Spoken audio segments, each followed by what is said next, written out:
This is the Relevant Podcast.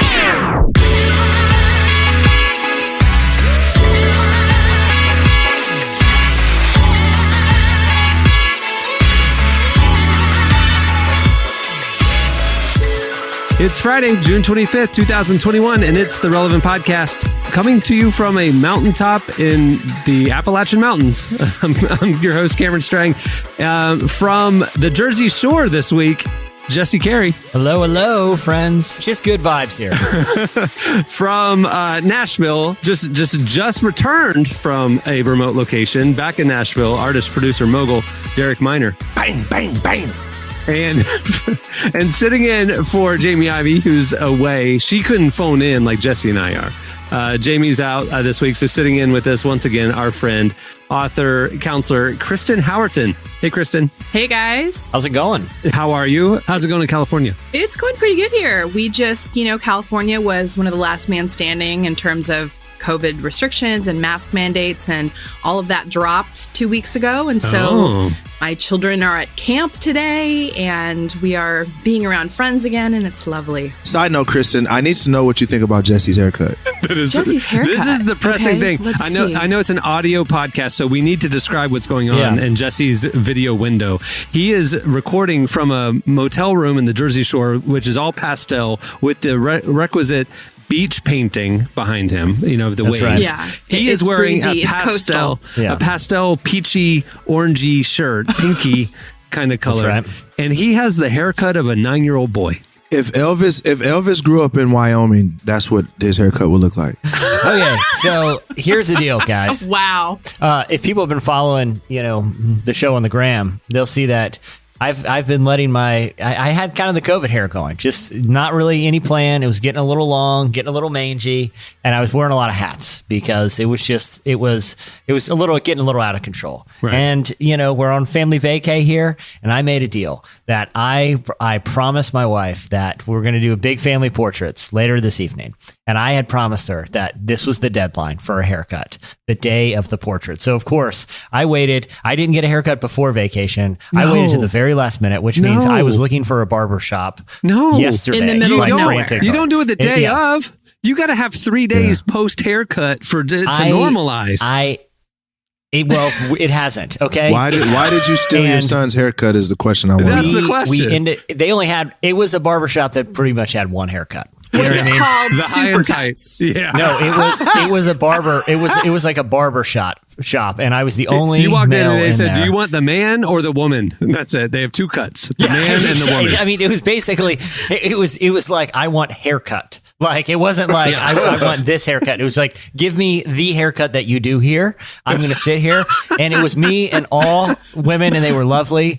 I was the youngest one there, and but we chopped it up a lot. Me and the gals. Oh my gosh. They got a lot of drama going on with their ex-husbands that I was, did not mind giving my 2 cents on here and there. But anyway, it was quite the experience. But here I am, fresh haircutted. Oh my gosh. On the day of a family portrait, which you're going to have for the rest of your life. You didn't think this through, buddy.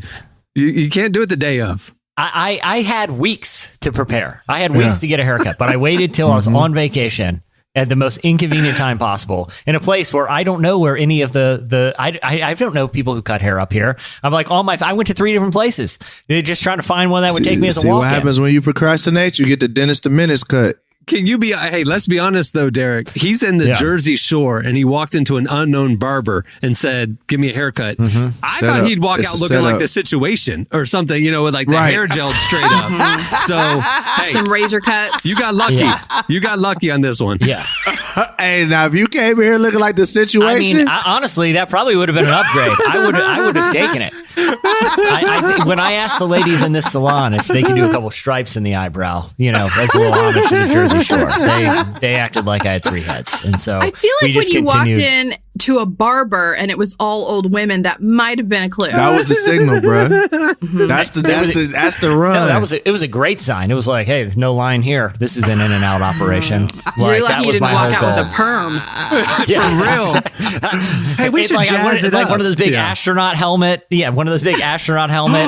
Bro, you should have went to a Puerto Rican barber, bro. That was the tip. Is find you, if you up in Northeast, you find you a Puerto Rican barber shop, and they're gonna get you together. It's gonna coldest line of all time. That's the thing. He'll come out looking with. He's not a lined up kind of a haircut guy. I think Cindy did a fine job, and I'm very happy for her name her and was her Cindy. boyfriend Cal, Cindy. who are navigating a lot of drama right now. So Hey, it at least was he didn't just give fine for you the everyone. Jersey Shore female poof thing, the big hair thing. So Most of them had. I was quite impressed by just the overall volume and size of the hair that they were, achieving. So, very impressive. but here I am, ready for my portrait tonight. Fabulous. I have your last beachfront portrait on the podcast studio shelf back home. You and Dana on the beach in the matching outfits from when you were in college. That was another fine. That was our engagement photo, and that came at a time when engagement photos there was like one playbook. I think there was like two playbooks, and that was jeans and white dress shirts on the beach at For sunset, sure. Right. or That's what you it's guys like. did. Or khakis and white t-shirt or white dress shirts. Or it's like both parties wearing like a jersey or football something with a funny nickname on the back. Wow. His gal. You know what I mean? Like that was like the two You're playbooks. spending too much time in the Jersey Shore, man. I don't think people did that. I don't think Well, couples that's what did we're that. doing tonight. Ain't nobody do that but you. At the recommendation of the gals at the salon, that's what we're doing tonight. So everyone's just gonna have to deal with it. You're doing football jerseys? No, I'm you're just not. joking. I'm just Okay. I was like, I don't even know what I'm supposed to be wearing. I'm just as you can tell, I'm totally botching. I had very limited responsibilities, and I've already botched them by getting a bad haircut. Jesse, are you drinking a beer? No, Okay. I thought you went hard on vacation at noon. Look, I am on a vacation at the Jersey Shore. It's seltzer. Who knows Okay. what's in this seltzer can, Kristen? Okay. In New Jersey, noon is about 5:30 normal I mean, time. if you for need to when it drown comes your to- sorrows about that haircut with a noon beer, more power to you. Yeah, I think maybe that's after the show. That's Maybe a justified, celebratory. bro. I won't even be mad at you. I ain't gonna even lie. and Derek, you just got back from vacation, and I'm not going to put on blast everything that you did, but like you went with friends to this mansion in Orlando, and it looked like you guys had a great time. Yeah, it was amazing. It was they had a swimming pool, basketball Well, yeah, court. you're in Florida, of course. You have a swimming Right. pool. Yeah. Basketball court, bowling alley. Indoor basketball court, Yep. Arcade, bowling alley, theater. So, I just sat in the pool and turned into a raisin, pretty much. There you That's go. all I did. It was fun. That's my weekends every weekend in Florida.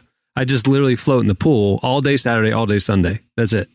I believe it, man. It's so refreshing, especially because the humid makes Florida feel like hell. So definitely humidity. I would definitely want to be in a pool for sure if I lived in Florida. Yeah, that's what we do. I'm up in the mountains. We just decided to get away for a week. I figured son's out of school. I can work from anywhere. Let's just go somewhere else and work. So that's what we're doing here. We're up in the, what led you to choose the mountains? it feels different than Florida, and we could drive to it. So that was it. We just went up to the North Georgia mountains, so right next to Tennessee, the Blue Ridge Mountains, right, the Smokies and stuff. The Appalachian Trail. It's a beautiful area too. Yeah, it really is. And we're exploring all the little towns and the back roads, and there are. I'm not joking. There are probably 2 to 1 fireworks stores to churches up here. It is amazing how many fireworks. That's what I call God's country. No, these are permanent year-round they're buildings, permanent. Kristen. These are not tents. These are buildings, superstores, distribution centers.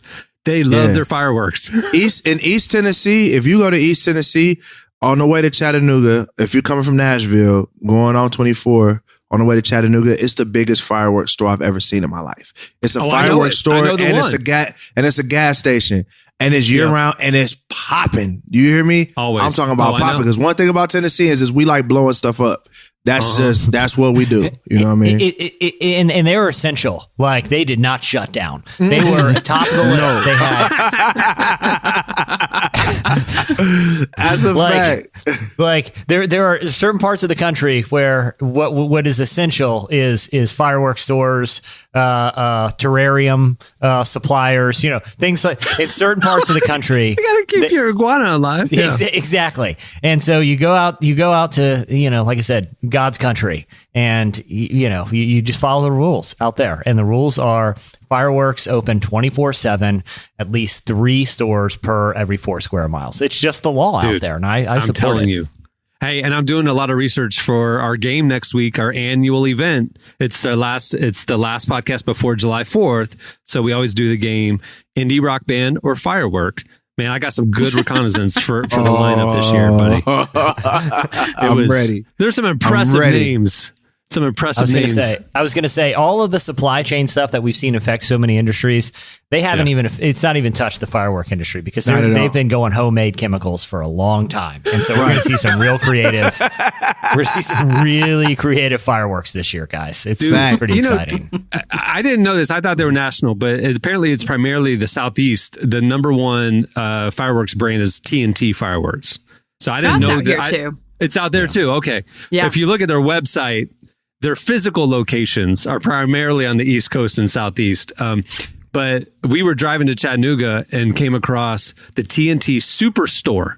Okay. I had never seen, this thing was as big as a Kmart, full It's crazy. of fireworks. I could not believe it. So, of course, we stopped and I had to stock up for 4th of July. My son, who's a little bit more cautious than I am, did point out on our way back that the back of our car is full of explosives for the rest of our road trip.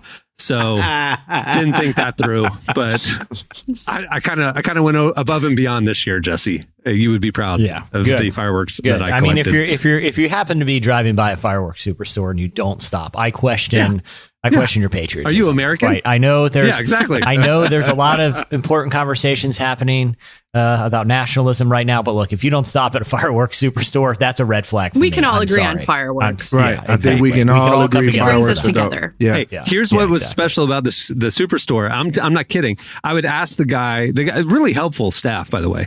It's literally like a Home Depot of fireworks. You're just aisles and aisles and aisles of it, right? And I'm like, well, what would you recommend for this kind of a thing? How long does that take? And he goes, oh, let me just show you.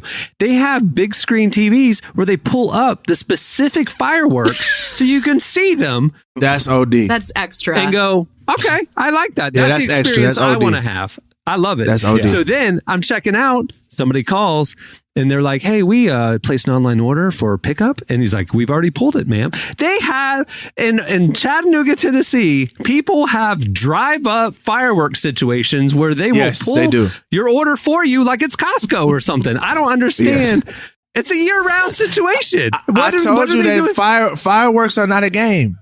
Fireworks are not a game. Not a game. See, we don't have any of this. None of this is allowed. We can sell fireworks for 1 week in July. But the superstore you're describing, we have that for weed. The exact same thing. So you're burning something different. I get it. Yes. You're burning something different. Fancy screens, online ordering, people ready to help you, every variety you've ever seen. But we're not down with the fireworks here. But the weed is okay. The craziest thing is in college in Murfreesboro, Tennessee, actually, we had one of those fireworks stores catch fire. And it was the craziest thing in the world. Like, it was like a 4-hour fireworks show. Like, did everyone just come and watch? It was the talk. It was the talk of the little town. Got the koozies. Like, so people think the dude set it on fire on purpose to get out of it, for insurance or whatever. I don't know, but what I know is 4th of July came around November. He went out with a bang. You might look. You might as well pull up chairs, everyone. We don't know. Listen, we could argue: was this insurance fraud? Was this arson? Who knows? What's important right now is a free fireworks show for the town. It was a good show, and so everyone come out. I was just going to say, I feel like the Venn diagram of customers who go to weed superstores and firework ones, it's almost a perfect circle. They like, you could really, I mean, I could see that. I could see, honestly, like one of those like KFC Taco Bell situations where It's it one blows store. your It's one mind because you're like, superstore. wait, I'm at a KFC and a Taco Bell at the same time? This is awesome. The only thing separating the buckets of chicken from the tacos is like a little thing in the counter, and I can get some of both. They should just do that. Like that. Every time I go to one of those, you know, if I'm like on a road trip and I see that sign, it's like, oh, well, we'll just pull off here because they got a couple options. And I come on, you know, every once in a while you get the threefer where they just jammed a Pizza Hut on the side. And you're like, this is blowing my mind right now. But all I'm saying, it seems like a missed opportunity. Let's just get all of like sort of these odd superstores and just combine them into just big halls of debauchery. And let's just call it what it is to give the people what they want. The malls you know? are empty. Hey, there's a lot of square footage available. We can make this happen. I like that I'm with idea. it. This is the new America, ladies and gentlemen. Just shopping malls that are nothing but weed, fireworks, and like, you know, those nunchuck stores where they sell like nunchuck stores. they sell like they sell like replica Lord of the Rings memorabilia and swords and stuff. Like just pack the malls That with is those. a combination of death. Like, I do not want somebody with a Lord of the Rings sword, a blunt, and a Roman candle. That just does not sound like it's But look, safe. we all know when that store moves into the mall's done. Okay, no one's go because we've all seen it too. The sword they got sword that, you know, they have like Magic Like the a Gathering handmade corner like sign that they just got made. You know, exactly. Sheesh. Like the Dragon's Lair or whatever is the name of the store. And It's still all the fixtures from the previous store that was in there. They couldn't afford their own fixtures. They just put their swords out, you know. It's a lot of swords, it's a little bit of Harry Potter memorabilia, you know, some Pokemon cards in the corner. It's quite the adventure. But when that moves into the mall, you know they might as well just convert the rest to weed and fireworks. Let's just do it. Let's just save ourselves the pain. Let's tell Auntie Anne's it's time to pick up Dippin' Dots. The future has come and it left you behind. Sorry, this is a sword. This is a sword venue now. It's a sword mall now. Yeah. All right. Well, we have a great show in store for you today. Coming up later, we talked to one of our favorite artists. Cautious Clay is here. He's dropping a highly anticipated new album today. So we have him on to talk about his journey as an artist, what shaped his music, and what's next. We also have our final installment of our Quarterlife Conversation series. We're talking to Dr. Caroline Leaf today about how to have a healthy brain, physically, mentally, and emotionally. And then at the end of the show, we introduce Kristen to none other than Epic Battle. Epic Battle is coming up at the end of the show. You don't want to miss it. Stay tuned. Right now, up next, it's Slices. I don't know you. You don't know me. You and I are us, you see. You and I are us, you see.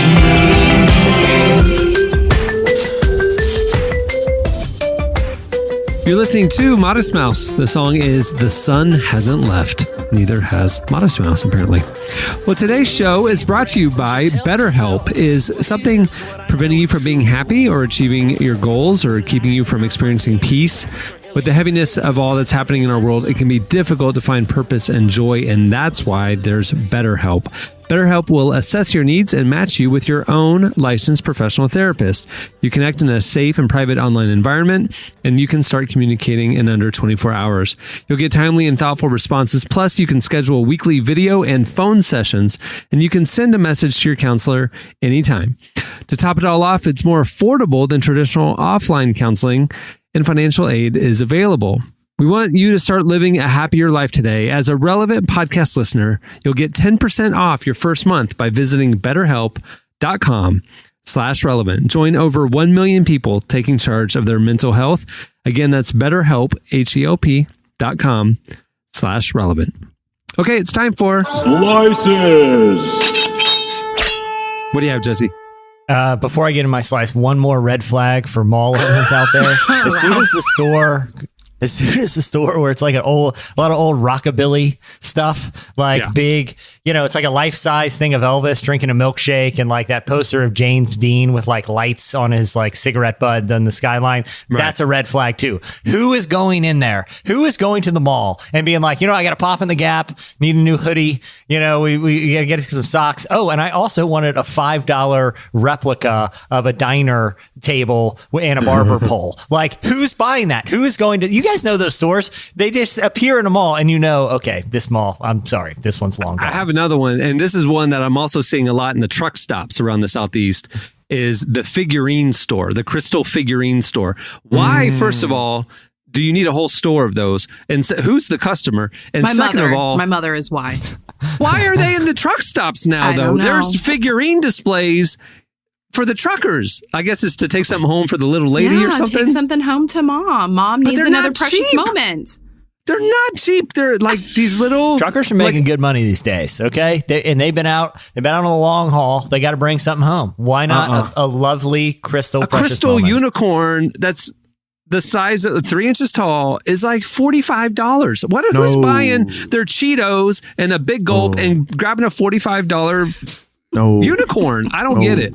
I don't understand. I don't know who buys any of that. I don't either. And then there's a whole lot of like military stuff, like caps, like, Coast Guard mom and things like that. That's there's on brand for a truck stop, though. Yeah, I agree with that. Absolutely. But the figurines thing, I was like, unless they're doing it as a gift for grandma. I'm telling you, they're taking something home to mom. My mother is the target audience. She has the cabinet to prove it. But would your mom go to a mall to shop for that? My mom would probably buy one. If it's one that she didn't have at home, yeah. She'd be tired at a truck stop and look around and buy some corn nuts. Feels a deal. And then maybe get the one she doesn't have. Yeah, she probably would. Oh, it's kind of the fun of being out on the open road. You never know what you're going to find there, That's actually our entire trip. I made no plans prior to I booked this cabin the night before we left, like Friday night. We left Saturday morning. I was just like, I don't know. Let's just get in the car and go. Let's figure it out. And this, what are we going to do tomorrow? I don't know. We'll figure it out. That sounds like the worst vacation of my life. Oh, no. I'm not about that. That's the best vacation ever created. No, I need an itinerary. Oh, really? Itinerary stressed me out. This was the literal recording this podcast was the single thing on my itinerary for the week, and I was stressed about it. I didn't even put the haircut on the itinerary. I was just like, I'll figure it out. See, you're proving my point. See how that worked out? Worked out perfectly. Made some new friends. Me and the gals. They invited me out for Cosmos later if I want to go. Gosh. I'll keeping it wide open. Oh my gosh! But there's just two ways to approach life. You look like the Fonz, so everything's good. I'll take it. I kind of want to have like one thing a day that we'll end up doing, or like the goal for the day is eventually let's whitewater raft today, or tomorrow maybe let's go into town, or what But other than that loose goal, I'm like, let's just chill and see what happens and sit out by the fire pit and Cohen's loving it, isn't he? Oh yeah. And we have a deal. If I have to work or I have technology out, he can play video games. But if I'm not working, which is I'm trying to limit it, then it's no screens. We got to be outside or just like whatever. That's cool. It's so fun to just hey, go be bored outside. The next thing I know, he's put a walking stick in the ground and he's over 15 feet away and he's throwing pebbles at it. He's just trying to I'm like, that's what boys should do. Throw rocks at sticks. Find a Go hoop and a outside stick. And throw rocks at sticks. Find a hoop and a stick and I'll see you at sunset. That's what I'm saying. That's what they did back in the day. If you're lucky, you'll find an old tire. I was like, go outside for 30 minutes. Go outside for 30 minutes. I gotta say, my little homie Cohen, bro. Throwing rocks my boy is about to die from boredom over here. The camera comes out, he's made friends with a squirrel. He's Wilson. He got a little ball named Wilson. He's like, Wilson. I did say, and he's only 10 minutes into. He's only 10 minutes into their vacation, and Cohen's already befriended a squirrel and invented a new game that involves nothing but sticks and rocks. I did tell him next time we do this, he can bring a friend because I do kind of feel bad. It's like go outside and have fun with your friend is different than go outside and have fun with the rock. So anyway, right. Okay, it's time for slices. What do you have, Jesse? Well, speaking of The Rock, I'm glad you mentioned that. Mine has to do with The Rock. Hey, I don't know about you guys. Everything's coming back to life, cautiously, but people are getting ready to really jump back into what it was like in the before times. And so that means going back to big blockbuster movies, which I'm excited about. I've gone to the movies like a couple times, kind of low key, but I want like that big opening night theater packed experience like we used to do. And kind of the movie everyone's been waiting for to bring us back. The first like real they tried it with like Tenet.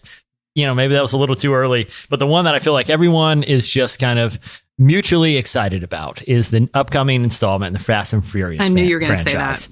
And I wouldn't say like I'm a big I'm pretty agnostic about the Fast and Furious franchise. I'm not a completist, but I'll watch them here and there. I watched Fast 5 the other night, which is kind of largely regarded as probably the best in the series. It's debatable. Is it really? Is that the one where they drag the safe through the city? Yes. Yeah. Okay.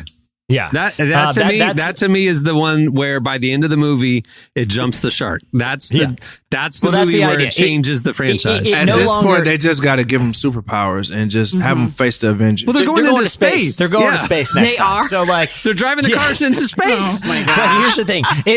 It totally lost self-awareness, and I think that's been a good thing. It lost self-awareness it had it before. Did it. Kristen, fair enough. Fair point. I went to the opening of Chad Michael Snavely, our old producer. He and I went to the opening night of Fast and the Furious 4 because I love number 3, Tokyo Drift. It's my guilty pleasure franchise. 1, 2, 3. We were there opening night 4. I'm telling you, packed theater. People are cheering. People are running up and down the aisles, like hooping and hollering. It was like a craziest experience. It was so fun.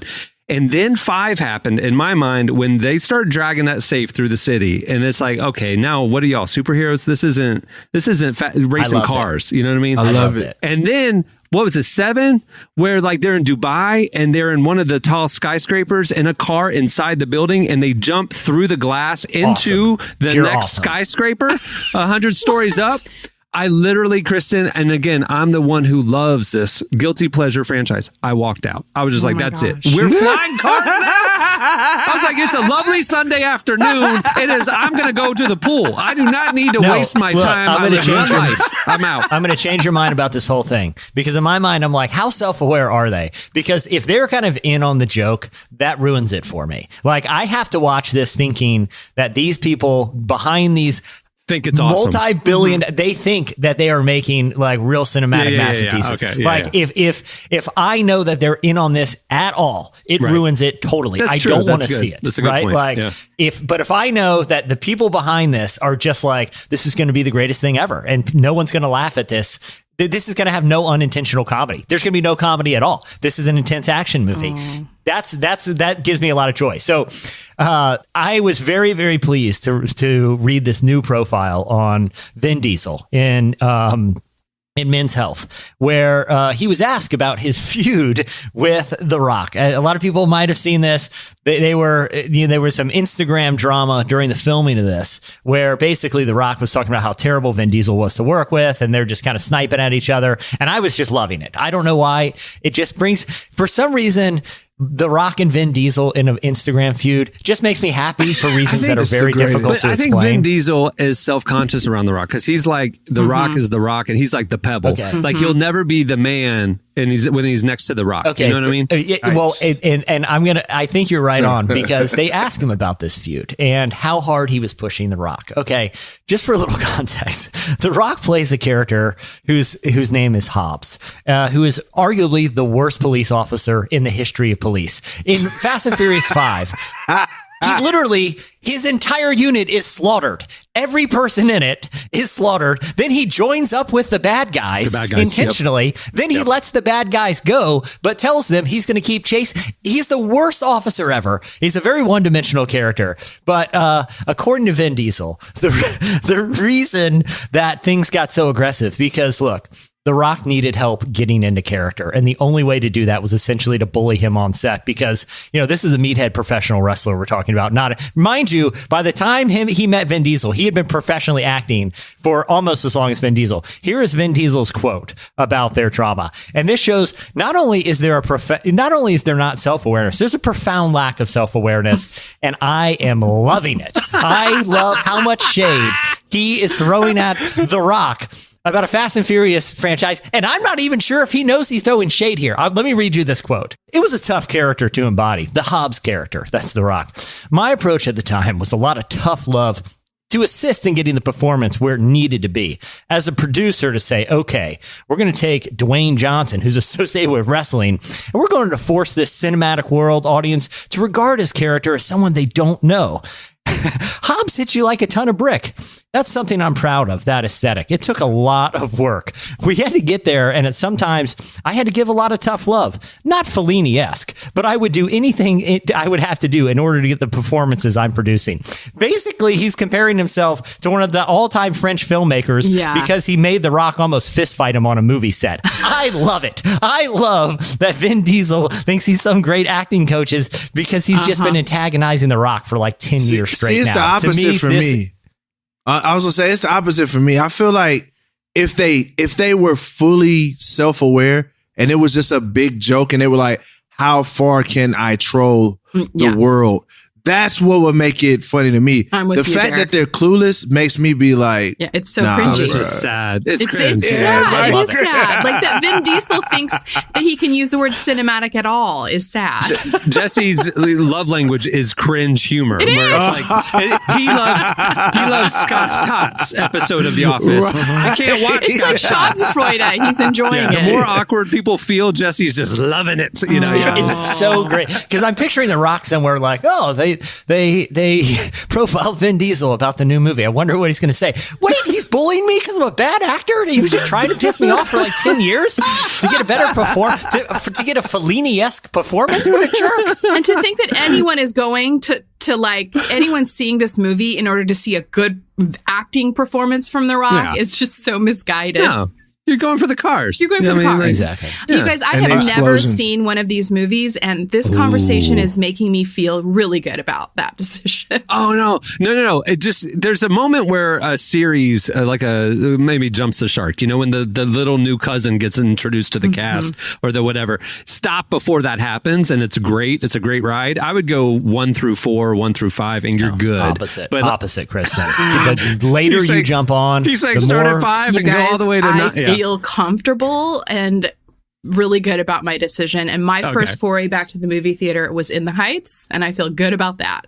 In the Heights. There you go. That's okay. That's respectable. Okay. I will say this. Have you seen the film Point Break with Patrick Swayze and Keanu I have seen Reeves? that. The old one. Okay, Yeah. Where Keanu Reeves plays Johnny Utah. Where Keanu Reeves unironically plays a character named Johnny Utah, a former football star who goes undercover to bust the Red Hot Chili Peppers, who are robbing banks dressed as presidents. That's literally the plot of the film. Johnny Utah. By the way, Gary Busey is his partner. Okay, that is the plot of Point Break. All Fast and Furious is Point Break on steroids. It's the same level of just ridiculousness. Even the characters' names are just, Dominic Toretto. Okay, we get it. He's a tough guy. His name's Dom Toretto. We got it. It's perfect. It is non-self-aware. Just it's like if you gave like a 10-year-old child $400 million and said these Hot Wheels are going to be real things. Totally. Tell us what they should do. He's like, well, tell us what they should do. Two guys with muscles should probably fight each other with wrenches first. Done. Write it in the script. Let's figure it out, man. It'll fly over to this skyscraper, and So you saying Cohen is making Fast and Furious 10 right now outside in the cabin? Outside. Here's a rock. Here's a pebble. Here's some matchboxes. Go. The plot that he would come up with, I would probably watch that film because it can't be that far removed from what we're about to see. It can be. Okay, there's a pivotal scene in this movie. All we know is that Ludacris goes to space. Okay, like even that. If I told a 12-year-old, like, hey, what if we send Ludacris to space in a movie? No, that would never work. Like, people would but it's like literally most of the trailers. Ludacris in space. Do we know how did he like stow away? Like, We don't is he know. an That's astronaut? unclear. I don't even know if they explain it in the movie. I think it just opens up Luda's driving a car through space, and They we don't don't know need to why. explain. You just have to accept that Ludacris is in space driving around for some reason. We It's don't know. kind of like We those don't- it's Jason never movies. established. You remember they did the Jason movies and they did like Jason in space or like Freddy Krueger. Like they just did so many did? sequels where it's like, or Leprechaun in the Hood. I don't know if y'all ever heard of that. Yeah. It was basically Mad Libs. That It was was a good basically one. Mad Libs, which was like, here's a weird character in a weird setting. You know, yeah, Jason in hell. Yeah. Oh, like Ernest Goes to Camp. Ernest Yeah, Saves exactly. Christmas. Like those ones. Man. All right, That's- I did promise a twofer. Okay. Okay, this one, I know we talked about this kind of ad nauseum, so I'm not going to spend too much time. But I've been a little, all the UFO talk, right? Right. It's everyone's kind of talking about the implications of this whole thing. But I've been kind of curious and about sort of the perspective of Christians who are kind of fundamentalist in their understanding of particularly creation, right? Like for a lot of Christians, whether there's intelligent life out there are interesting implications, but probably not super, super profound ones. But for people who take kind of a literal interpretation of a lot of things in the book of Genesis, if there were intelligent life out there, it would have pretty profound implications for their theology. Well, and I've been just kind of curious about what those implications would be. Ken Ham, the founder of Answers in Genesis, the creator of the Creation Museum and a life-size version of Noah Ark, whose his entire ministry is basically built around the idea that he believes people should all read the book of Genesis as not only literal history but literal science. That is his approach.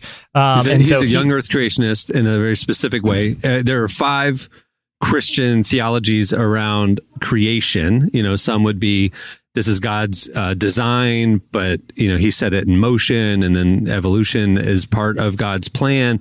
There's like 5 Christian theologies around the creation and faith and science, and Ken Ham would be the most extreme young Earth creationist, literal 6 days in and out, boom, nothing since then, end of story, right?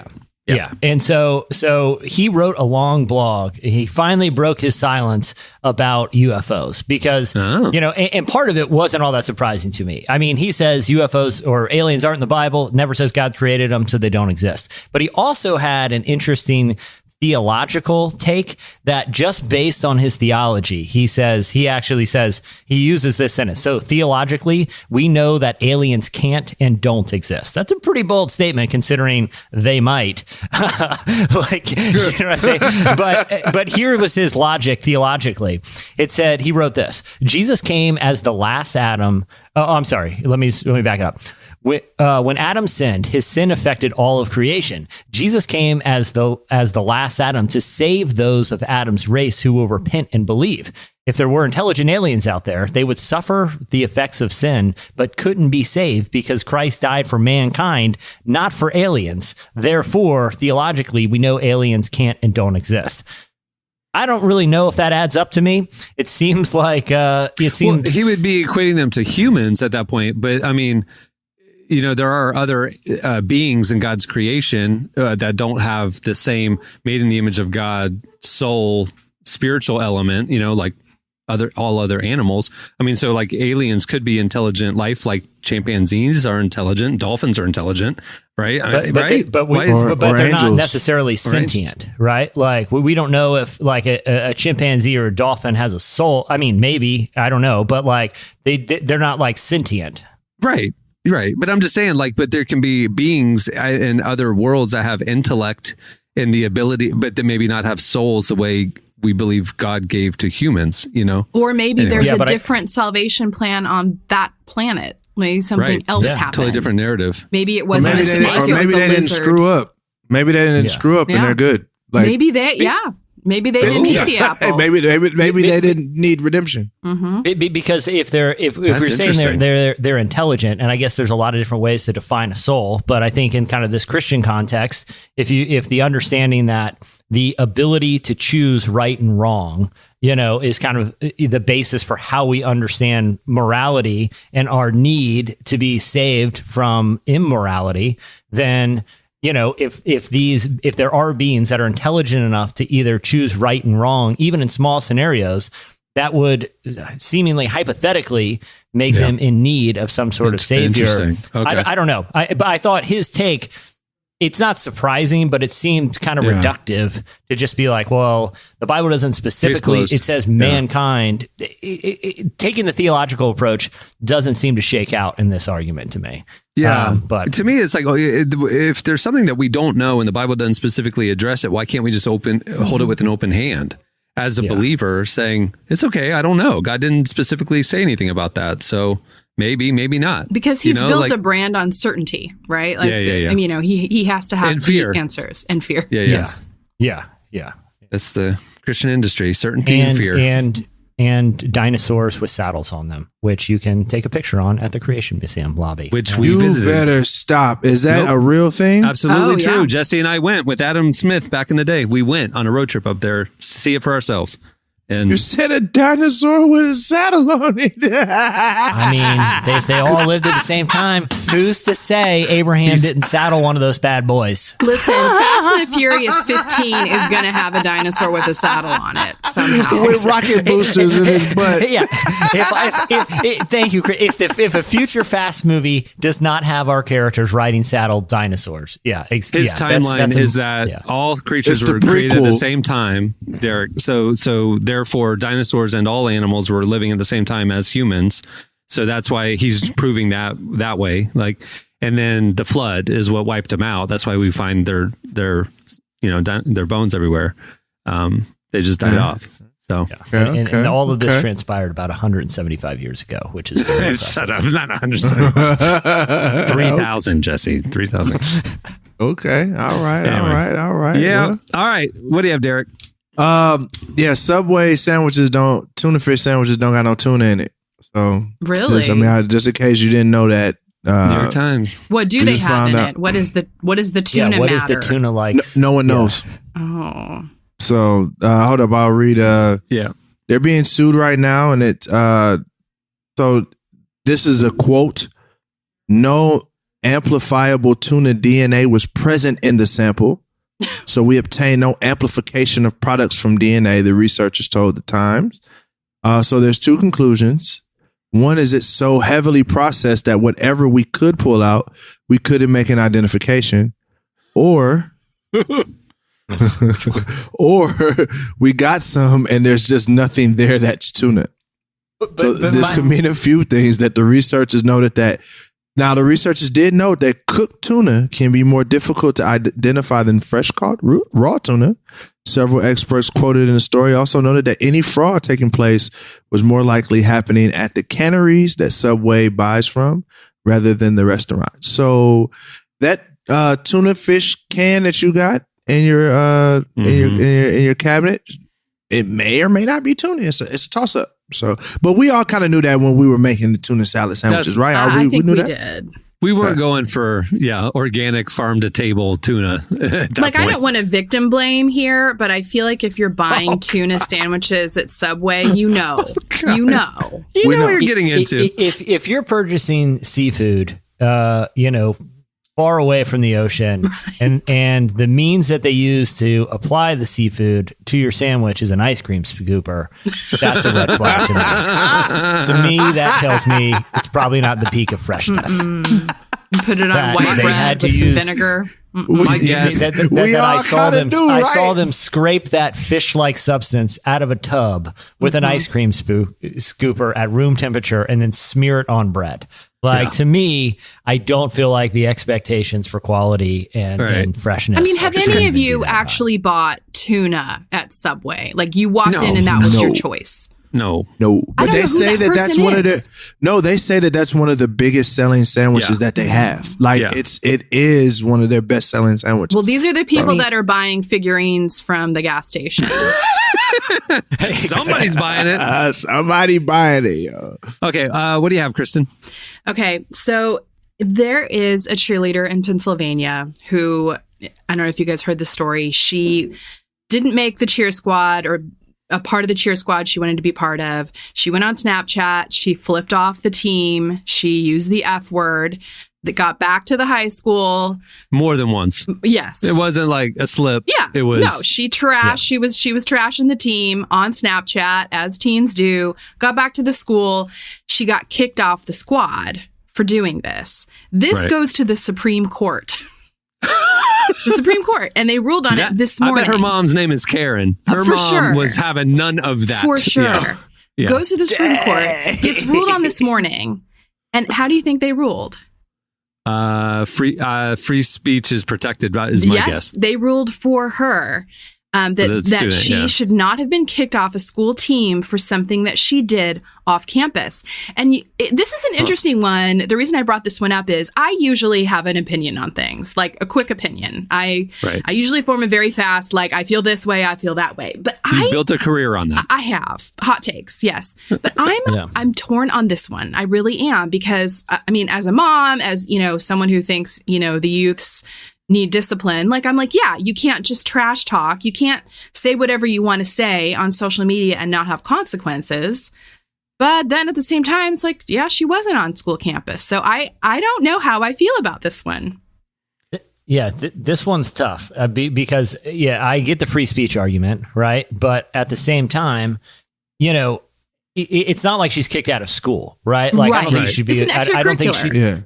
Yeah, and if I'm a coach, it's an extracurricular that also is selective and has rules and standards and a performance metric that you have to abide by. You have to wear certain things on game days. You have like a code of conduct. You know what you were signing up for when you joined it voluntarily and you were approved for membership. Like, this is a situation where I agree. I'm with you. At first, I'm going, free speech. But you're right. Like, this is like. Well, let me tell you a personal cheerleading story, and this is a little traumatic to talk about.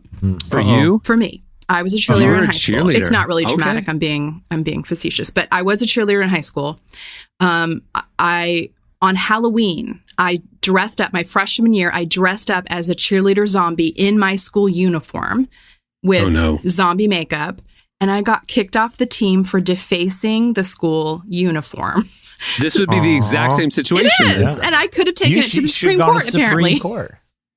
Your mom didn't fight hard enough for you. My mom didn't. My mom is Sharon, not Karen, and I really think that's the problem here. Sharon just went back and she dealt with her angst by buying a whole lot of figurines. That's how she dealt with. Thanks for nothing, Sharon. We could have sued. But I don't know. I'm so what has to happen? They have to bring her back onto the team, or do they? Are they getting sued? Or? She can't get kicked off. She gets back on the team. How awkward is that now? Wait, here's another question I have. Is like, you do the lawsuit, it goes to one level of court, then it goes to this jurisdiction, and then you can appeal up to the federal of this Then, I mean, it is usually years before a case goes from the initial lawsuit up to ultimately the Supreme Court. Years. My guess is this girl is 26 years old at this point. I think you're right. And they're just doing it for spite. At this point, they're just seeing it. There's no way she's like a year later. Yeah, that is true. She's probably like 30. I mean, there's no chance she's still in high school.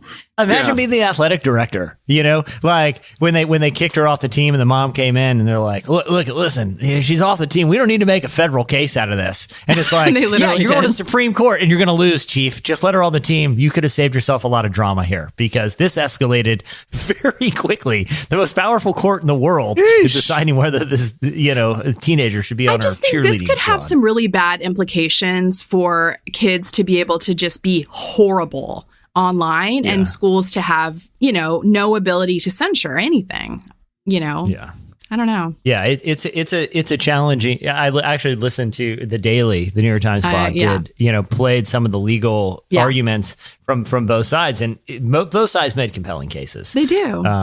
And So yeah, I don't know. I feel like if I was on a team and one of my teammates was dogging us on social media, that would be a bummer to want to play with that person. Yeah, I think for the good of the team. I mean, they do this all the time. Coaches do this all the time. Kick players off for, showing up late or, yeah, I mean, all these reasons that affect the team chemistry, morale, I mean, that are off the field issues, right? At minimum, even in the pros, you get fined. Right. For certain stuff. You know what I'm saying? Absolutely. You can get suspended in the NBA for saying things to the media, for courting another player to say, absolutely. I tweet a guy, hey, come play with us. Yeah. That's a violation. You're suspended and fined. I mean, these are off the court free speech things. Kneeling for the anthem. You can not be on the team anymore. Thanks. Yeah, dang, I don't know. It's a weird one, but I listened to that daily episode too, and one of the things they did say is it's because it wasn't clearly stated from the beginning. So now I think schools are going to have to sort of have a handbook for their teams and like outline every possible bad behavior. I got you. Almost like contracts that can get canceled for a morality clause or something. Right? It's like I didn't know I wasn't supposed to flick off my own teammates and tell them to go screw themselves. Right. You're telling me that's against the rules now? It does seem like it kind of goes without saying that. Apparently, it does not go without saying. Yeah. Wow. All right. Well, that'll do it for Slices. Stay tuned. Up next, Cautious Clay joins us. Overall, I'm under the weather. Overall, I'm small as an elephant. After all, I'll keep it together. Nothing's wrong, I hope. Why do I do the things I do?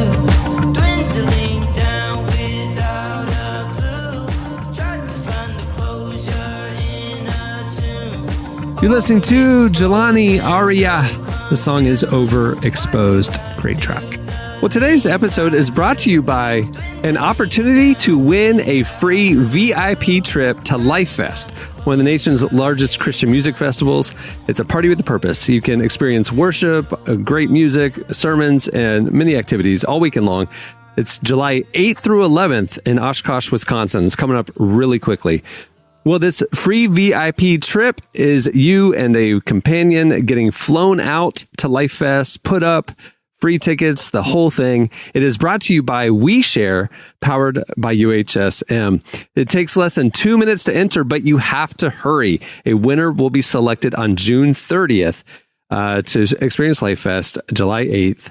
In Oshkosh, Wisconsin. To register for the free VIP trip to Life Fest, just go to relevant.weshare.org to enter.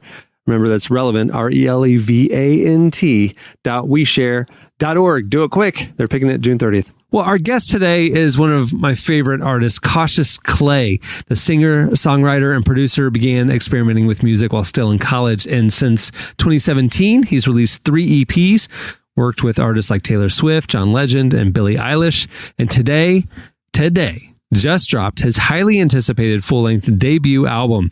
We talk about figuring out his unique sound, how music has helped him throughout his life, and a lot more.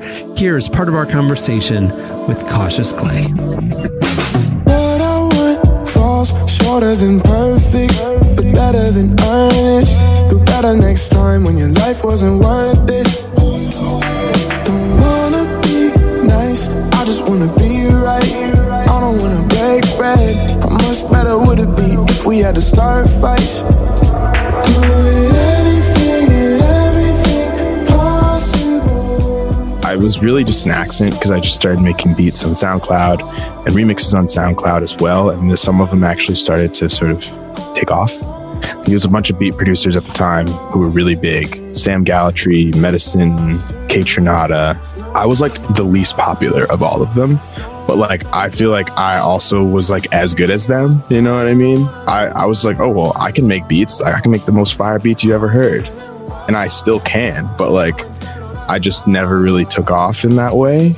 And so I guess it sort of was a blessing in disguise, because then like I started to like write music as well, and then sort of get uninspired by beat making. It was like, all right, well, this is kind of fun. I'm going to try this other thing, you know, and start making my own music. And yeah, and then I was like starting to craft Blood Type, which was my first EP at that time. And putting that together was sort of the realization that I was like, okay, these songs are sort of different, and maybe people will like them.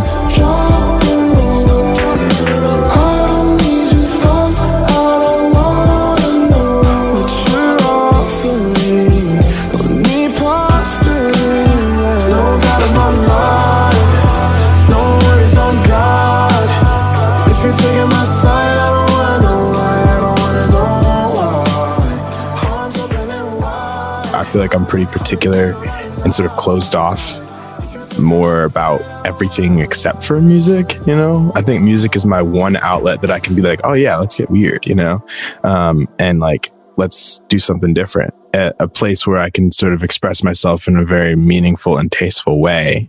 I feel like music made the most sense. Cautious Clay as a name sort of stemmed from that idea of sort of like, I can be vulnerable in my music, but maybe not as a person. Could be easier to drive you mad, like I'm chasing Statham. Do I know how to keep it all intact? No, I think I'm tired in the subtlety, lying about the worst of me. I just wanna stay on track. A lot of my music deals with identity and relationships.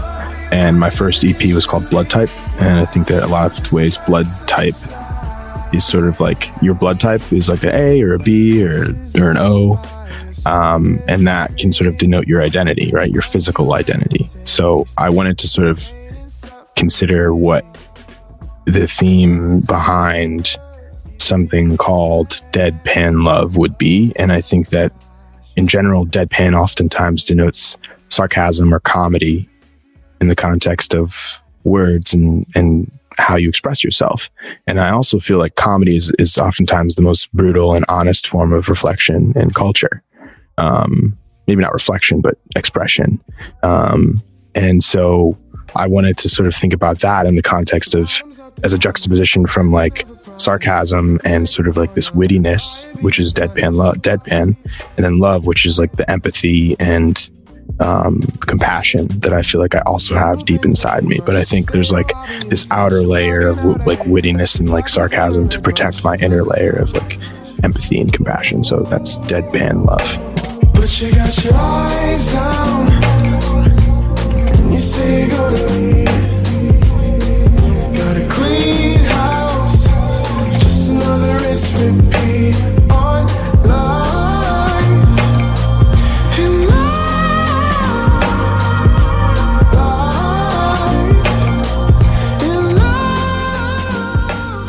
It's hard to ask for how you hope that people will listen to your music.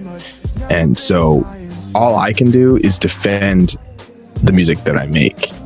And if people come at me saying, oh, he's this, oh, he's that, in a negative connotation, I can go word for word about why they don't actually know what they're talking about, or maybe it is valid and I can talk about it. But I think, I just hope that people take away something meaningful enough to the point where they can at least have a reaction that inspires them in some way to sort of consider their own sort of situation or existence, But beyond that, I think I just enjoy it and feel something, Don't know what you're thinking about, in patterns you've been speaking out. Can't remember meaning. Lord knows I've been reaching. It's hard. That was Cautious Clay. You can actually read more of that conversation and read more about him in the summer issue of Relevant. It's available now at relevantmagazine.com. Just click on the magazine tab. It's available ad-free online. Thanks to our friends at UHSM. Speaking of UHSM, stay tuned. Up next, it's our Quarterlife conversation. Dr. Caroline Leaf joins us. It goes on and on and on and on and on. I might slip and slide down the slope cause it's slippery. They say the world is cold, turn my stones into Tiffany's. No need them power tripping for the power of the binges. The ball, we all saw what happened to the ball of Benjamin. Gotta crawl before we walk, that's why we pray on knees. Trying to find a sense of humor, like a comic Stan Lee by Stan Lee. Bruce posed on. You're listening to Maverick City Music featuring Harold, Sierra, and Rhapsody. The song is On and On. It's from their surprise album that they dropped last week, Jubilee, the Juneteenth edition. Well, if you've been following along for the last few months, we've done a special content series called Quarterlife, specifically focused on the issues and topics you're tackling in your 20s. We've covered everything from career to faith, relationships, mental health, so much more, talking with well-known authors, entrepreneurs, faith leaders, and others. The series concludes this week. We've been publishing a new article at relevantmagazine.com every Tuesday and Thursday, and had a conversation with leaders and influencers here on the podcast for the last 12 weeks. The entire Quarterlife series has been presented by UHSM, incredible healthcare sharing organization. As you're rethinking everything in your 20s, you should rethink your healthcare as well. Go check out what UHSM is doing at UHSM.com. It's revolutionary. Well, our Quarterlife guest today is fascinating. Dr. Caroline Leaf is a communication pathologist and cognitive neuroscientist. Say that 10 times fast. For nearly 4 decades, she's researched the mind-brain connection, the nature of mental health, and the formation of memory. She's a best-selling author of Switch Your Brain On, Think, Learn, Succeed, Think and Eat Yourself Smart, and many more. We spoke with her about the importance of brain health, like remembering that your brain's an actual organ, and how maintaining good mental health means maintaining a good brain. It's a perfect ending to the Quarterlife series because mental health is such an important topic. Here's our conversation with Dr. Caroline Leaf.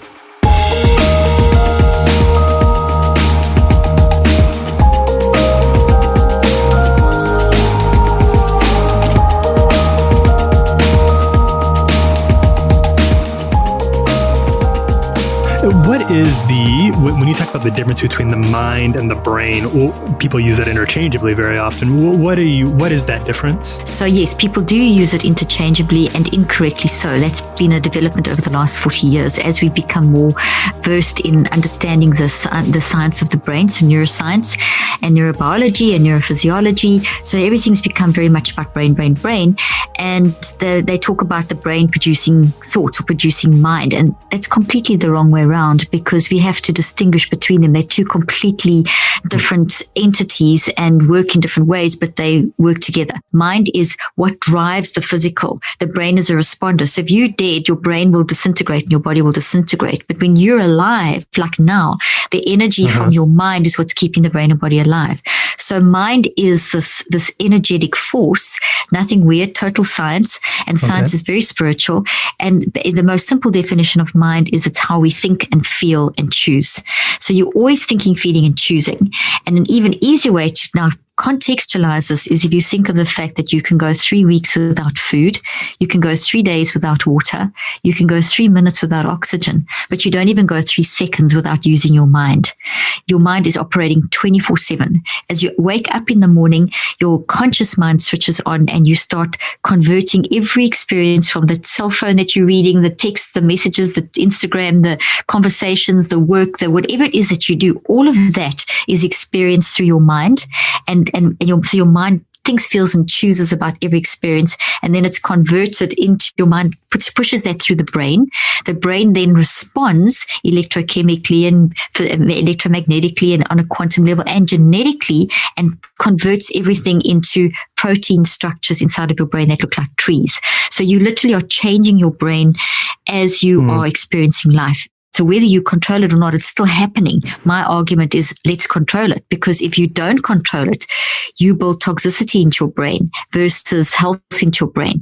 And we see from science that our brain is actually wired for love, and our mind is wired for optimism, which is pure survival, which is love, made in God's image, love. So it's interesting, at the core of our physical and mind is this nature of survival, which is operating in love. So anything that goes against that affects the health of the brain, the health of the body, and the health of the mind. And we can actually control that process. That's kind of, sort of the overarching premise. Where do you see, in your experience, in your research, where do we tend to go wrong when it comes to controlling our minds? And I felt this myself, the feeling like you can't get your thoughts under control. Where do we tend to make the most common mistakes with that? Well, just the statement that you made now is one of the most common things that people will say to me, is that how do you get your mind under control? How do you get your thoughts under control? Well, the the answer is you can. And the answer is it's a skill that you develop. And the answer is you're going to have to make the effort to develop it and know what to do. But it's not something that's taught. We taught how to eat properly. We taught how to exercise. We all understand that you can't just become an athlete overnight, that you've got to go and train to become an athlete, and you've got to go to school to become educated. That's all mind driven. All of those are mind driven. What we're not trained to do is to actually develop the mind to be able to do all of those things efficiently and to keep our emotions and the way we function healthy. Every experience is experienced through the mind. And I can't stress this enough, because in order to manage it, you really have to realize when we talk about self-regulation, we are talking about examining the thoughts that are in our mind and fixing the thoughts that are affecting us and that we get stuck and ruminate and continue with toxic habits, or where our relationships are affected because of some sort of traumatic abuse in the past or something like that. Self-regulation is that process. So you could do a simple thing like breathe in for three counts, breathe out for 7 counts. If you breathe out longer than you breathe in, you push blood flow to the front of your brain, and that increases your decision-making capability. So you're suddenly much better with decisions just by that breathing. It's also calmed down the neurochemical chaos. So you kind of, okay, I'm nervous, and I'm anxious, but I can do this, versus, I can't do this, it's too much. So that's kind of the breathing out. There's a lot of different exercises that I've given in the book, but this 10-second pause, 3 in, 7 out, is incredibly powerful.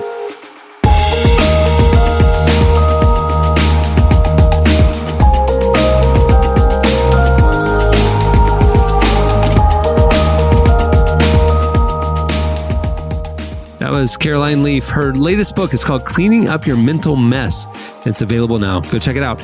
And go check out the entire series at Quarterlife. You can just click on the Quarterlife tab there at relevantmagazine.com. While you're there, you can also get our Quarterlife Handbook. It's a free digital ebook that's made available by UHSM. It has insights from leaders like Christine Kane and Scott Harrison and so many others. Quarterlife Handbook available at the Quarterlife section at Relevant. Go check it out.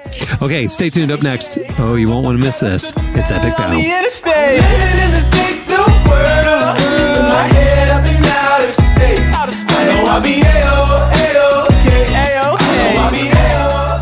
This week on Relevant Recommends, we're talking about Kelsey McKinney's new novel, God Spare the Girls, which follows the strained relationship between two sisters when they learn that their megachurch pastor dad has been having an affair. I'll tell you more and share some of my conversation with Kelsey over at relevantmagazine.com.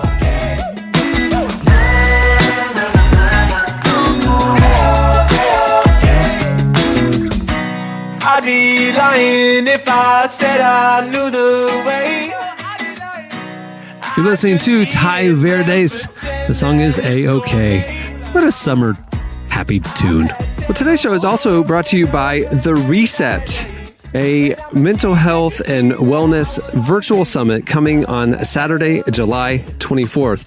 It has been a hard couple of years for a lot of people, and we're all looking for some sort of reset button. And we have just what you're looking for. WeShare, powered by UHSM, is bringing you the Reset 2021, a faith, mental health, and wellness virtual summit, like I said, on Saturday, July 24th. You don't want to miss this insightful and refreshing weekend as we hit reset to get our mind, body, and soul regrounded and back on track. The summit will include amazing speakers such as Brittany Moses, Dr. Caroline Leaf, Tony Collier, Ben Corson, and so many more, as well as special performances from Jamie Grace and Morgan Harper Nichols. You can register now at weshare.events.com. Okay, we promised it was coming. Here it is. It's time for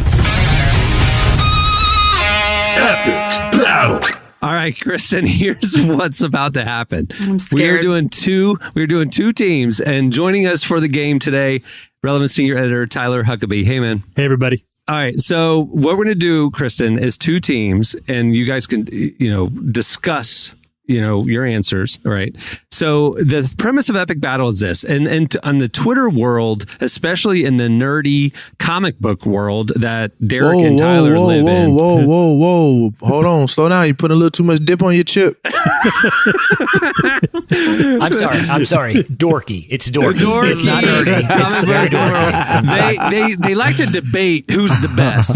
Batman's better than Superman, and or whatever. Everybody has an opinion online now and whatever. We just decided we would just end all of that and once and for all decide on epic battle who would win between two individuals at various challenges or scenarios. Okay, so what I'll do is tell the two people that are in the battle and the scenario, and each of y'all will you'll be a team, you'll be teamed up, and you will debate or give the reasons why you feel your person would win or be the best at said situation.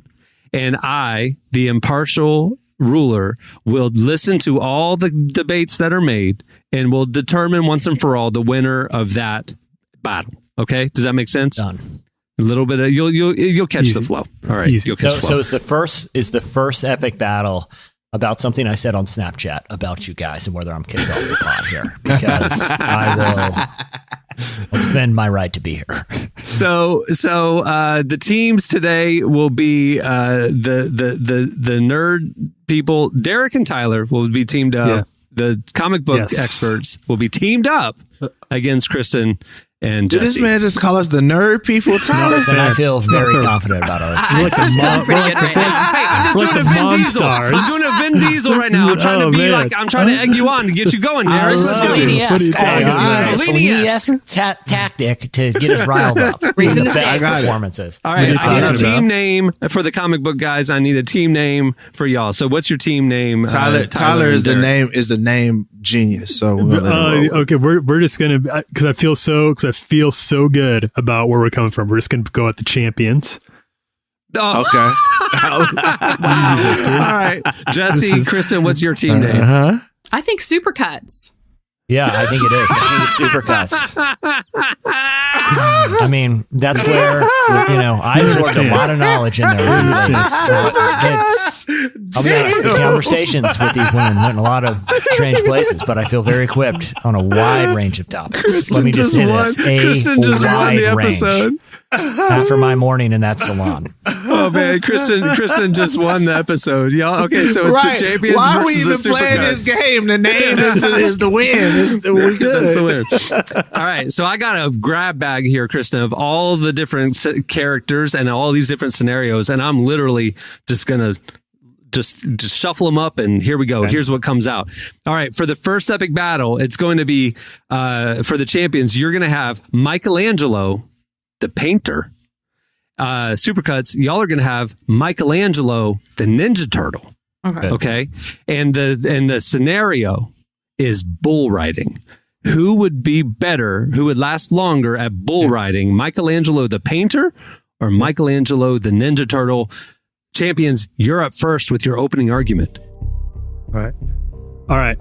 Derek, you want me to run point on this one? Because I think it's pretty for the love of God, please. It's pretty straightforward because this isn't a hard one. I think Michelangelo, the painter, it's not. There's two reasons for this, and I'm making them both very brief because I know we're out of time. One, Michelangelo very famously was one of the early people who really studied anatomy, physics, had an in-depth understanding of science that was well ahead of his time. He would understand the gravitational forces around bull riding in a way that I just don't think a turtle, a teenage turtle, by the way, would be able to really. So we're talking about Michelangelo, a scientist, a physicist who was ahead of his time on every single scientific area of study that was known to humanity at the time, versus a teenage turtle situation. I feel bad having to come after Jesse and Kristen this early and this hard with such an unfair matchup, but it's pretty straightforward that the painter would run away with this one. It wouldn't even be close. All right, Jesse, Supercuts, what is your opening rebuttal, your opening statement of why Michelangelo the turtle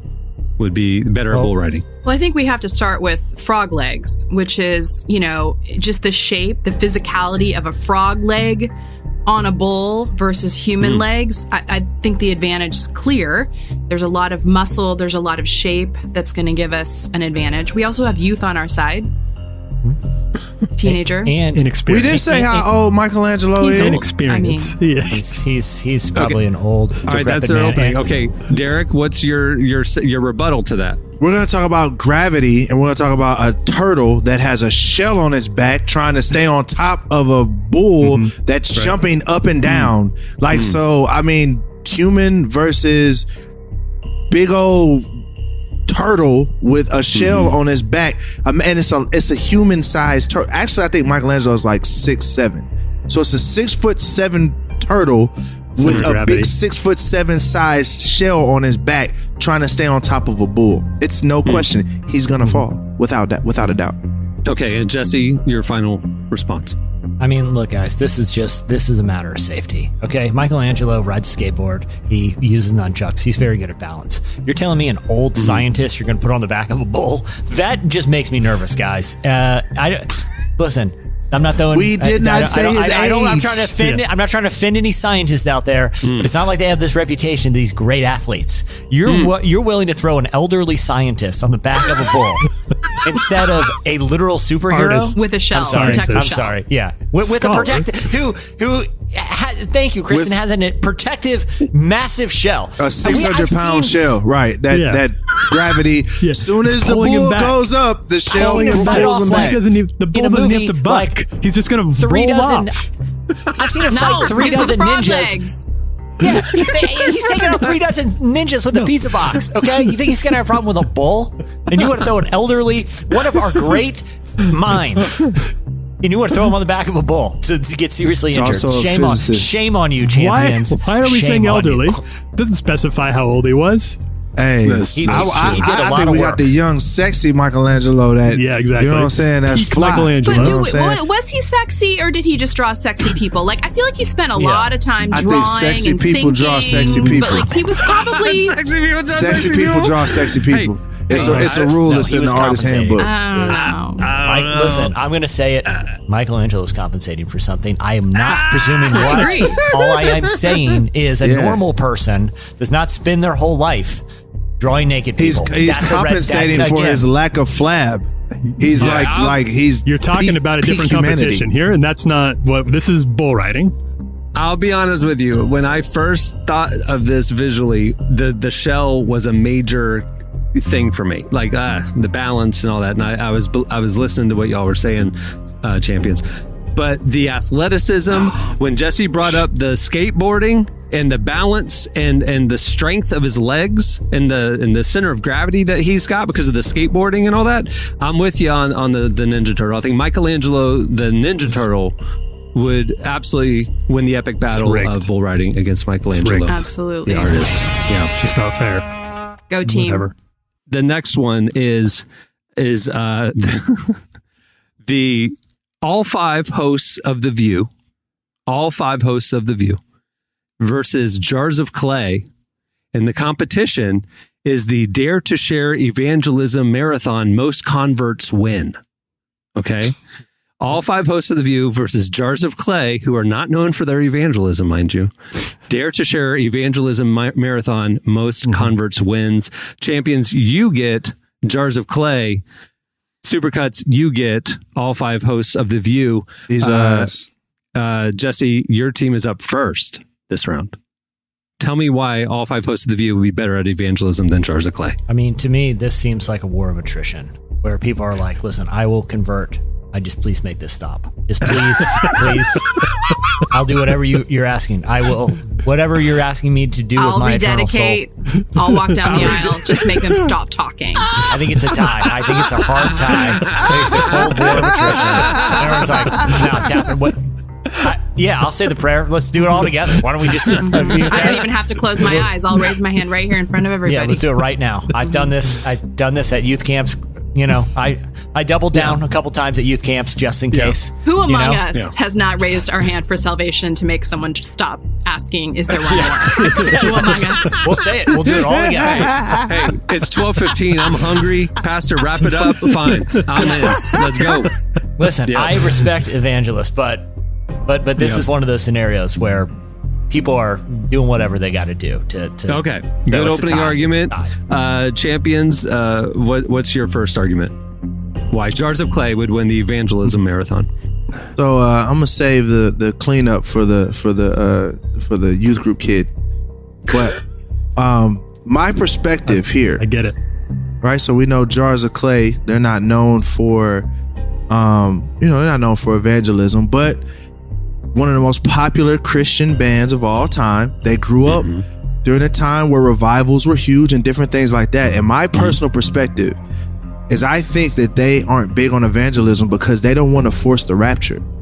They don't want Jesus to come back. If everybody hears the gospel with that level of power, Jesus would just come back. So they're like, yo, you know what? We gotta hold off a little bit. We got a good thing going here. Let's keep it rolling. Yeah, we got a good thing going. We're just chilling. So they're just like, you know what? We're gonna sit on this power inside of us. You know, that's my personal perspective. Interesting. Okay, so Supercuts, what's your rebuttal? I mean, bottom line is Jars of Clay does not care about evangelism. I respect it, but like they're Gungor adjacent. They don't care.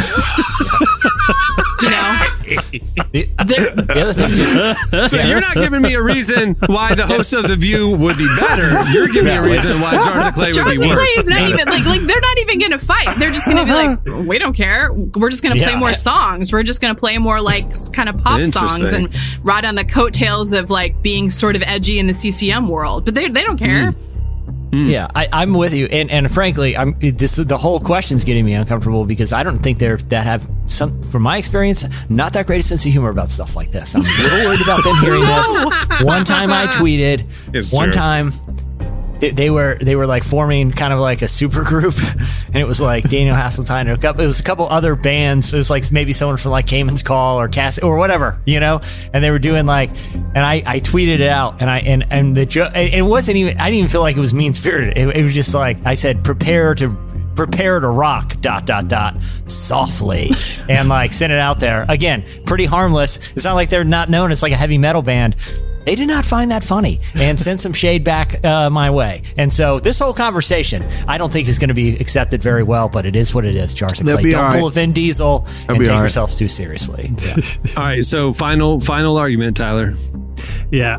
So I think that if it's just a numbers game here, if we're just like hand for hand, I think Jars got it kind of because they were forged in these fires. This is their whole entire world. On The View, remind me real quick, isn't there an outspoken Christian one always? There is somebody over McCain, there. They got Megan, you know, maybe. Ain't nobody listening to no Megan McCain. Ain't nobody listening to no Megan McCain. Everyone will just relent and get saved to make her stop. They just gonna cut it off. But I don't think she was just go turn it off. She wasn't a dare to share Christian. Yeah, they're just going to slam the door. They're going to open it up.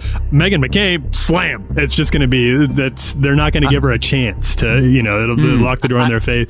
Jars of Clay have a little more. They've got a little. They're a little more winsome. Don't have the negative energy that, I'm sorry, most of the people on The View do have.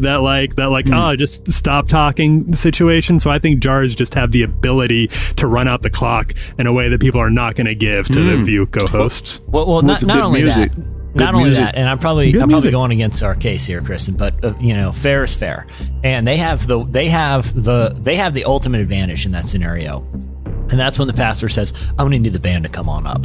You know what I mean? When those words are spoken, thanks, and then there's some soft little keyboard or like someone noodling on the acoustic. G chord while the altar call is given. This is true. Yeah. The band, come on up. We're going to do something here. I'll tell you right now. Jesse, what are you doing? All the arguments. I mean, the fact that people would give in just to have them stop, have the women of The View stop, was a very compelling argument. Yeah. The fact that Jars of Clay is Gungor adjacent and don't care, very compelling argument. But I think Jesse just brought it home for the champions, and the point goes to the champions. Jars of Clay wins the epic battle. Jesse. I appreciate it. I'm an honest guy. All right, this one is more in this last one that we'll do is more in the line of the comic book argument. So here's the scenario. It's the Jared Leto Joker, okay, versus Black Widow. Black Widow, big movie coming out this summer. So the Joker versus Black Widow, and the scenario is Horse, HORSE, the basketball shooting competition between the Jared Leto Joker and the Black Widow. Champions, you have Black Widow. Supercuts, you have the Joker.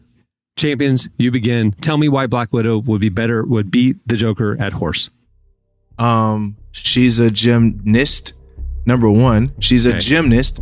Have you seen the cartwheel she does off the top of buildings? What does that have to do with shooting a basketball? All right, so if somebody jump off the top of a building, do a triple back pirouette flip, and then dunk the ball, do you think the Joker is going to do that? No. He's not gonna do that.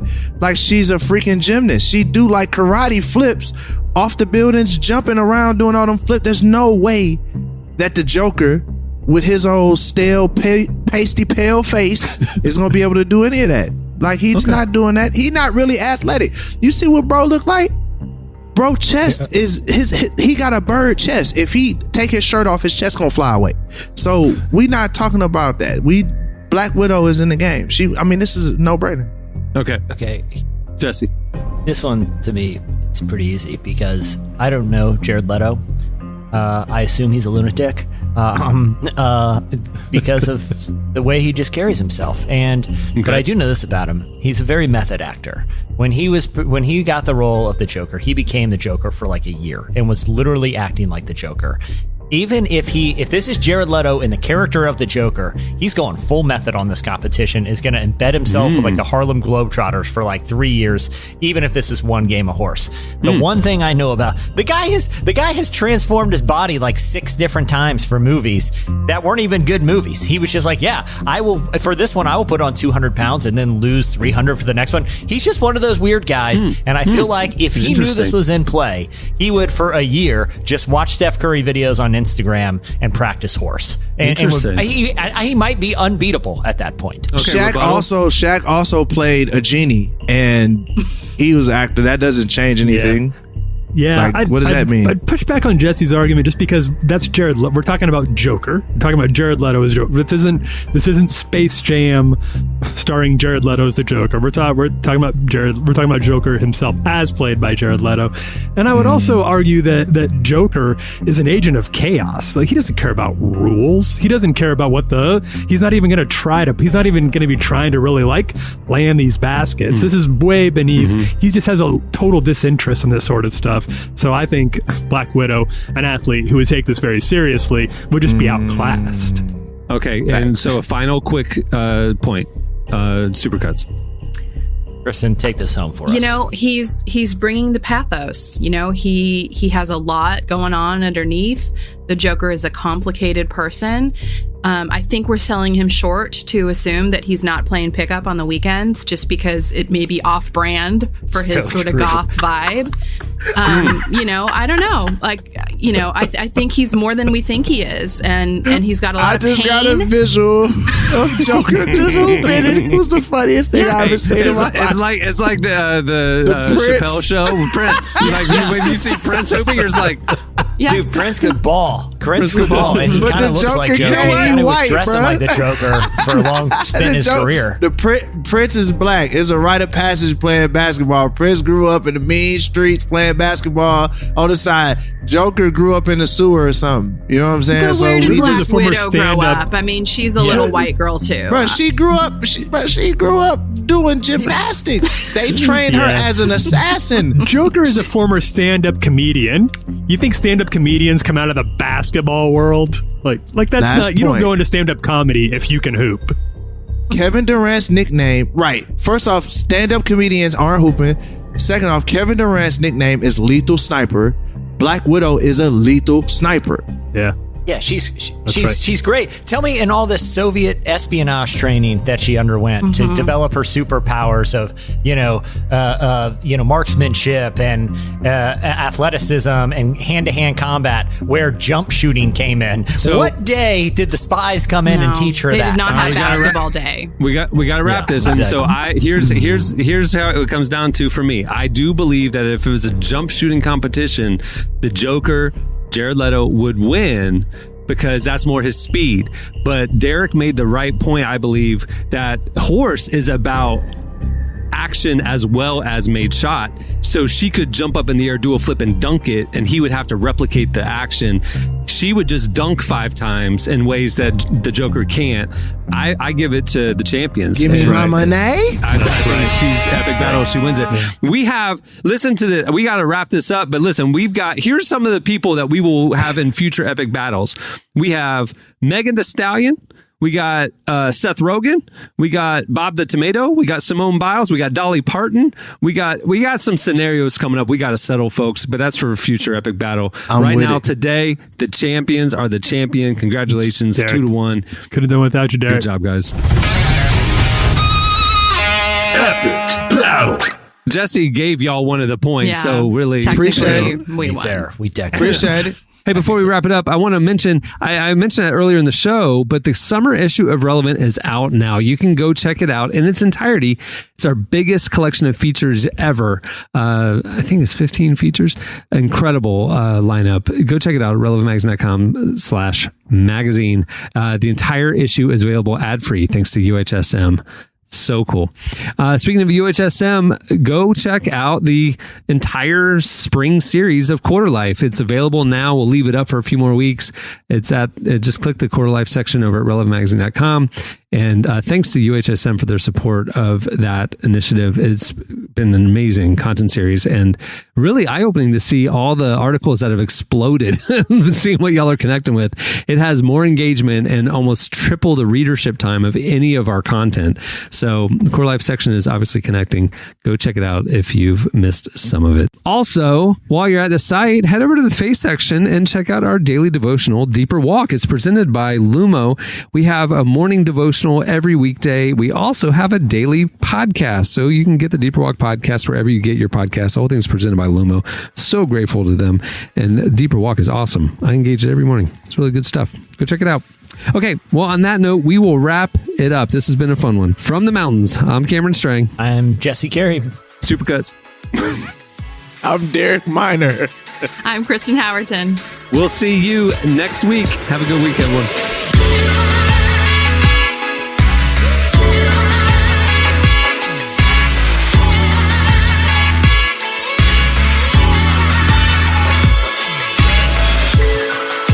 Thanks for listening to the Relevant Podcast.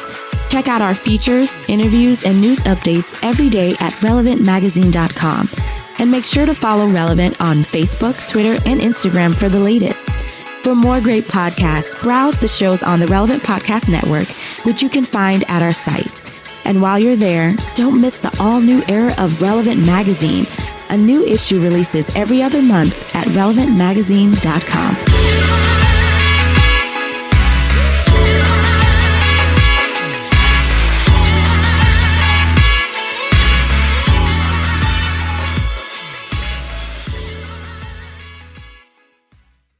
They've been going homemade chemicals for a long time. Relevant Podcast Network.